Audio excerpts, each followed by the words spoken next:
so much for having me here. Please permit me to be a little bit different, okay? So I know everybody has been standing, but I'm going to sit if you don't mind. So, thank you very much. So I'll be talking on the impact of domestic violence on women's mental health. Okay, so this message is to empower women. All right? So first of all, I'm going to say thank you so much to Almighty God who has made it possible for us to gather here today.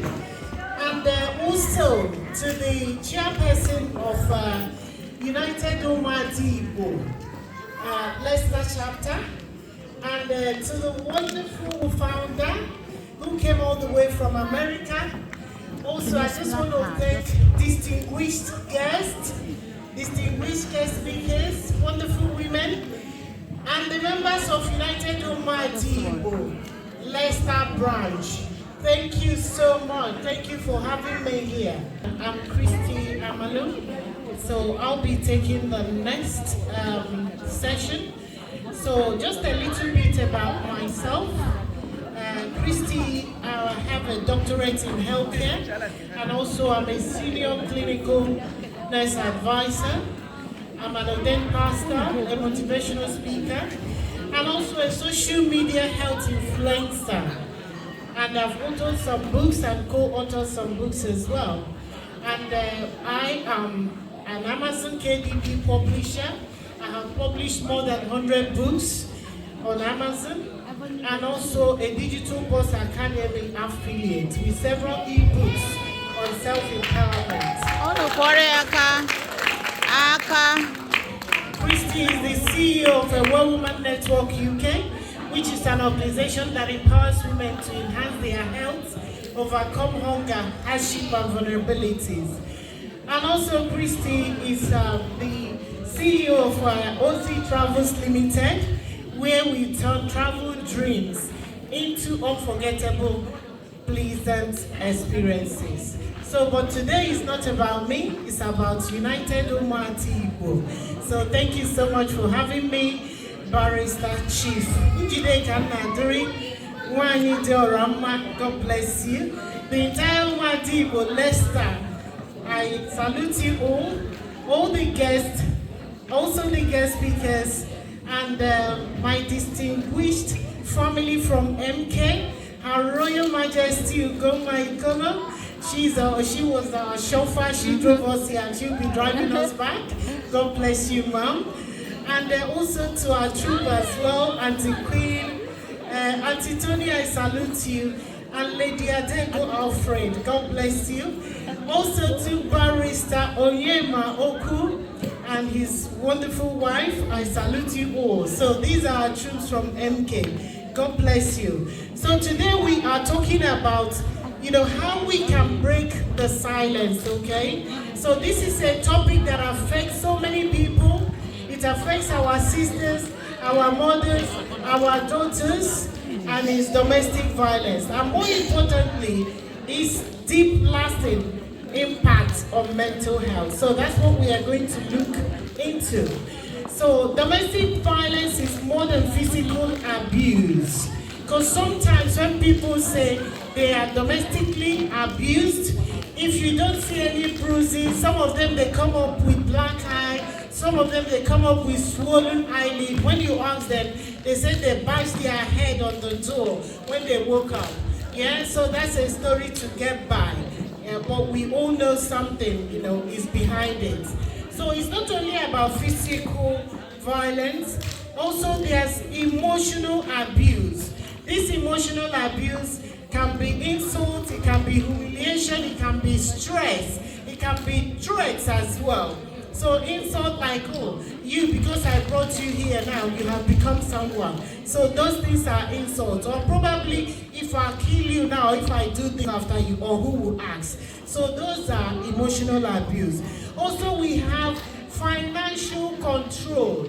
Yeah, wherein somebody earns salary and they are being constrained, they are being asked to put certain amount there, or even put the whole, and then the partner will now have to dish them just a fraction of what they earned, without minding that these people are individuals They have life to live. They have families as well to look after. Also, domestic violence can be sexual abuse. So sexual abuse can be physical, all right? It includes unwanted sexual contacts, like rape, non-consensual sexual intercourse, all right? And even denial as well, because when you're married, you're supposed to have your partner's body just like he can have yours. But sometimes some people just, stay away from having it, denying the woman, that enjoyment, which is too bad. Also, it can be due to sexual assault, which is any unwanted sexual act, including fondling. Okay? So sexual abuse, maybe making sexual jokes, looking at your body, telling you probably how small your breast is compared to all the people they have dated. So all these things, are verbal sexual abuse. And also, domestic abuse can come in form of social isolation. Probably your partner takes away your phone, they restrain you from social activities, restrain you from being with other people, having events like this, where you can get information, they will stop you from doing that. So it can be that as well. So sadly, many women go through this. They suffer in silence because they have been told it's normal. They have been told to protect the family. They have been told, don't just bring yourself out there. It's a family matter. So I'm just going to give you some summary statistics, okay? So according to WHO, 1 in 3 women globally has experienced physical or sexual violence in their lifetime, okay? And also in sub-Saharan Africa as well, up to 45% of women in certain regions have also experienced domestic violence. And in Nigeria as well, about 30% of women from the ages of 15 to 49 years old has experienced one form of physical violence by intimate partner. And also there's a study in Kenya as well which shows that 41% of women has experienced either physical or sexual violence. Behind these numbers are real women like you or myself.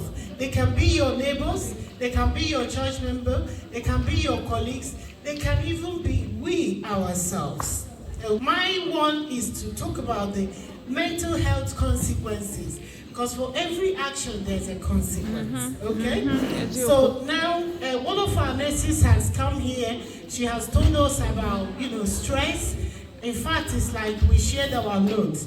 So I just want to salute her because she has done the job for me. She made it so easy, okay? So women who experience abuse are 3 to 5 times more likely to suffer from anxiety and depression, okay? Because they are anxious, they are tensed. When you see them, they are fidgeting. Their palms are sweaty, they lack confidence, okay? And if it drags so much, it can lead to depression. And you know what happens when depression sets in? They lock themselves inside there, and it can be dreadful. One of the mental health consequences can be post-traumatic stress disorder. So with post-traumatic stress disorder, this is when you tend to remember, you have flashbacks of things that happened in the past, okay? So they have flashbacks, they have nightmares, and also they can be hypervigilant, okay? So many survivors, they struggle to trust people again or even feel safe in their own home. Because when it's getting dark, if they remember what happened to them, their heart jumps. So that's where it can lead them to. And also it can lead to low self-esteem. So they are emotionally manipulated. It leads them to feeling of worthlessness, feeling of hopelessness, feeling that they don't want anything at all in the society. So when they come out where other women are, you see them hiding themselves. So that's low self-esteem. And also it can lead to substance abuse. I have a colleague when we were in school. In fact, we call her, she's always in the church. In the morning, she's in church. At 12 midday, she's praying the Angelus, because I grew up as a Catholic. In the evening, in fact, domestic violence led her into substance abuse. So she started abusing substance. So they might start taking alcohol, they might start taking drugs in order to cope. This might then lead them to further stigma and isolation. And again, it can lead to suicidal thoughts. When somebody is there feeling anxious, cannot come out, cannot cope, cannot socially interact, what do they want to do? So it can push them to the edge, all right? So many of them contemplate suicide in order to escape further pain. So now I'm just going to quickly share a true life experience. I have to anonymize it as well. This was a very young woman from Ghana. She was a bright woman. She has dreams of becoming a teacher. She married at the age of 22. Within the first year of her marriage, the emotional abuse set in. Her husband insulted her daily, told her how unskilled she is, how she wasn't qualified to be his wife, how he had dated, older beautiful ladies before her. So the man took away her phone and he isolated her from friends and relatives. Eventually, he also became physically violent to her. So this lady in question developed severe anxiety. She stopped eating and she began having panic attack, just like the other lady had said. It wasn't until a community women's group intervened and she got help. Today, after receiving counseling, she is free and she runs a support group for other women. So Madam A's story is not uncommon. So there is hope. Okay. There are barriers to us speaking out, because most times, majority of us, we go through all this, but there are certain things that make us not to speak out. And one of them are, fear of retaliation or violence. Because sometimes when you have reported a man, he has seen, she has reported me to her parents, she has reported me to this person, she has, what else is remaining?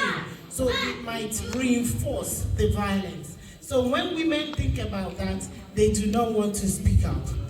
Another one might be stigma. Because people will tell them, you should stay and endure for the children. Why not stay there? Sometimes when they want to whisper to their friend, look at what I'm going through, they say, meaning what? So for fear of that stigma, they just hang in there.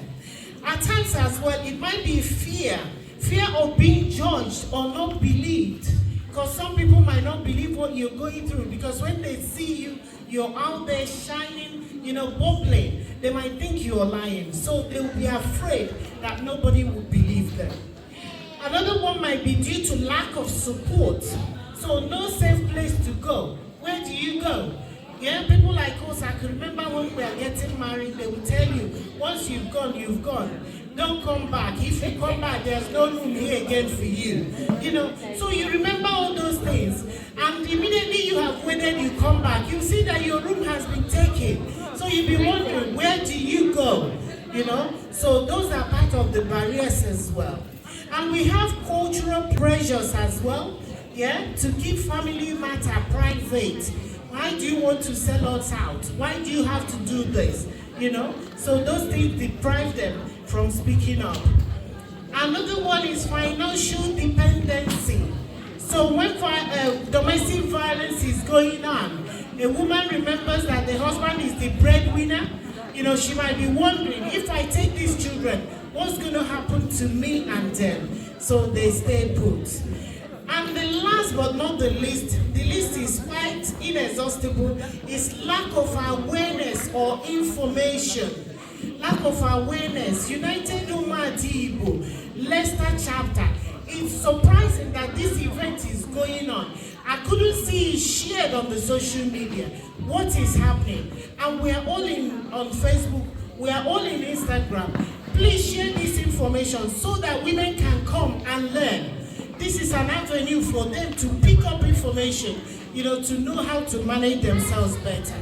please, going forward, please make sure you share. All right? So how can we respond?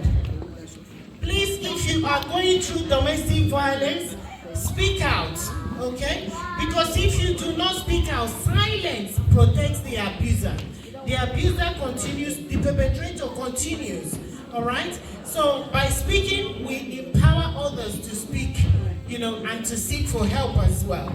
And also, it creates safe spaces. You can go to support groups, just like we're here today, churches, women's circles can be heaven of healing, okay? Mental health support, let's normalize therapy, prayer, and professional help can be helpful as well. Also, teach our daughters and our sons, because these abusers are us as well. So teach our daughters and our sons as well. And support each other. If you know a woman that is in trouble, please don't say, why don't she leave? Tell her, how can I help you? That's what she needs from you, okay? Just 1 minute silence to any woman who has gone through domestic abuse. If you don't mind, please help me. Let's keep a 1 minute silence for them. Because the Bible said in Psalm 34 verse 18, it said the Lord is close to the brokenhearted and save those who are crushed in spirit. So whatever you are going through, God sees your pain and He is near you in your suffering. So thank you so much for listening. God bless you all. During the question and answer, I'm happy to give us information about how you can get more help. God bless you. Thank you. Aka. Thank you very much, Christy Amalu. Thank you for your words of encouragement. God bless you.